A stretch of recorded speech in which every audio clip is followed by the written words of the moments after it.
Cette procédure vise à recruter des praticiens diplômés hors Union européenne de manière dérogatoire dans les territoires suivants, la Guadeloupe et les îles du Nord, Saint-Martin, Saint-Barthélemy, la Martinique, la Guyane et Saint-Pierre et Miquelon.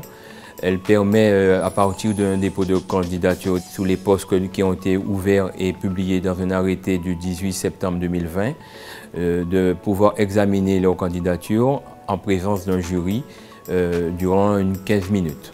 Alors, c'est une procédure qui repose premièrement sur l'analyse des dossiers en ligne par les membres du jury. Ensuite, des questions beaucoup plus techniques par rapport aux spécialités sur lesquelles ils ont postulé leur sont posées par les membres du jury qui sont des membres de la profession, puisque nous avons ouvert des postes de médecins mais aussi des postes de chirurgiens-dentistes dans le cadre de ce dispositif. L'entretien va se dérouler de la manière suivante. Vous aurez 15 minutes pour vous présenter et répondre aux questions des membres qui vous seront posées par les membres du jury. Donc vous devez d'abord, au cours du début de cet échange, nous faire part de votre parcours professionnel et de vos motivations.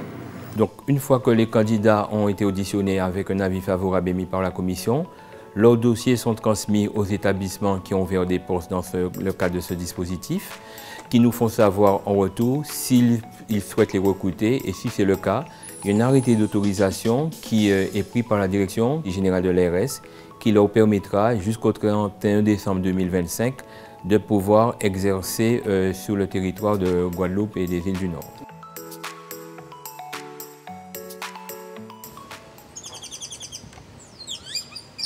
Alors, au travers du dispositif PADU, nous avons récemment accueilli une jeune praticienne en gynécologie obstétrique. Mais au travers de ce dispositif, nous pourrions également accueillir des anesthésistes réanimateurs, des urgentistes, des médecins généralistes et des psychiatres qui nous font cruellement défaut dans l'établissement. Les causes de ces carences sont multiples. Elles sont sans doute liées à l'isolement géographique des îles, mais aussi et surtout le passage du cyclone Irma qui s'est traduit par un départ important de professionnels médicaux, puisque l'établissement a perdu un tiers de ses effectifs. Et parmi ces effectifs, beaucoup de médecins sont partis, ont quitté l'île. J'ai eu l'occasion de travailler avec des médecins hors Union européenne et j'y ai rencontré des médecins très compétents et très impliqués. Donc je pense que ce dispositif peut vraiment totalement répondre à nos carences sur nos territoires, puisqu'ils viennent effectivement renforcer nos équipes médicales et s'intégrer dans des équipes déjà constituées. Ils sont attendus avec impatience. La qualité des soins sur le territoire pour ceux qui peuvent être donnés est très bien assurée, mais quand il n'y a pas de médecin pour prendre en charge telle spécialité, le patient forcément a un déficit de prise en charge. En fait, ça fait depuis plusieurs années que les carences, les sous-effectifs en médecins, voire en médecins spécialistes, aussi bien en Guadeloupe que sur le plan national, se font sentir de manière relativement importante. Ces nouveaux patriciens qui ont des diplômes hors communauté européenne, ça fait une nouvelle filière de ressources. Toutes les équipes qui sont un peu en sous-effectif et en souffrance sont très heureuses d'accueillir ces jeunes praticiens qui viennent d'horizons très différents. Aujourd'hui, le centre hospitalier de Basse-Terre, c'est environ 232 lits,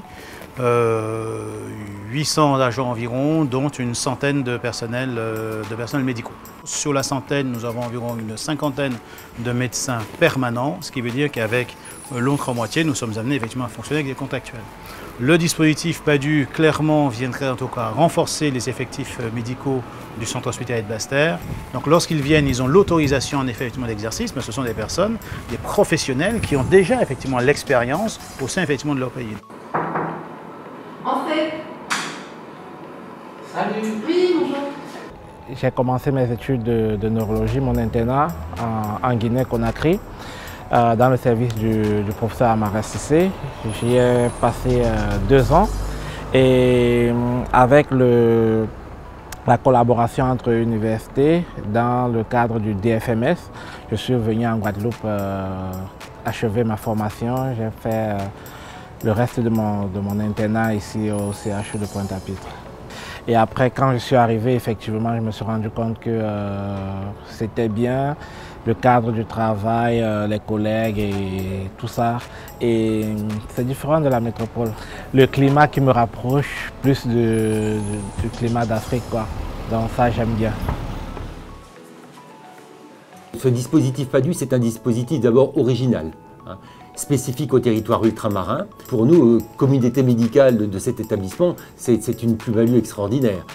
Une prise en charge déjà en intra renforcée, assurer un meilleur suivi dans toutes les unités, ce qu'on appelle extra, que ce soit les centres médico-psychologiques, les hôpitaux de jour. Cette plus-value ira même jusqu'à faire vivre des projets que l'établissement avait, mais ne pouvait pas mettre en place, faute de moyens médicaux. Je pense notamment au dispositif Vigilance, hein, qui est un dispositif national visant à diminuer le risque de récidive suicidaire pour les gens qui passent à l'acte. Eh bien, actuellement, le dispositif est prêt à fonctionner, mais il est retardé dans sa mise en place, faute de moyens médicaux à y consacrer. Et on espère bien que, justement, avec l'arrivée de ces médecins PADU, nous allons pouvoir activer un petit peu tous les projets que nous avions à cœur de faire vivre. Il y a de plus en plus de praticiens qui veulent, y compris à diplôme français, donc européen, qui veulent venir en Guadeloupe pour la raison suivante. On est quand même dans le cadre de la construction d'un nouveau CHU qui est à 600 millions d'euros. Nous avons des matériels de pointe sur le territoire et des possibilités de prise en charge sur l'ensemble des spécialités, capacité aussi de faire de la recherche.